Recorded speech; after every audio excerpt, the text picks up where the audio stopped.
નમસ્કાર દર્શક મિત્રો, એસડી ન્યૂઝ ગુજરાતી ચેનલ પર આપનું સ્વાગત છે અને હું આપની સાથે વૈશાલી પુવારુ કરીશું નજર આજના સમાચારો પર। તલોદ TR4 રસ્તા પાસે પંડિત દીનદયાળ ઉપાધ્યાય ઉદ્યાન ખાતે વૃક્ષારોપણ કરવામાં આવ્યું। સાબરકાંઠાના તલોદ ખાતે વૃક્ષારોપણ કાર્યક્રમ આયોજિત કરવામાં આવ્યો।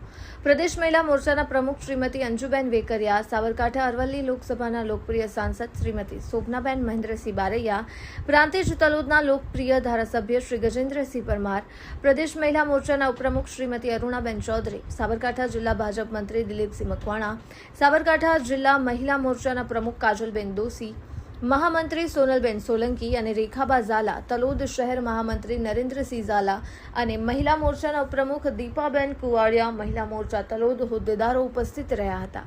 Press reporter Paresh Sharma, Talod, Sabarkantha, SD news Gujarati.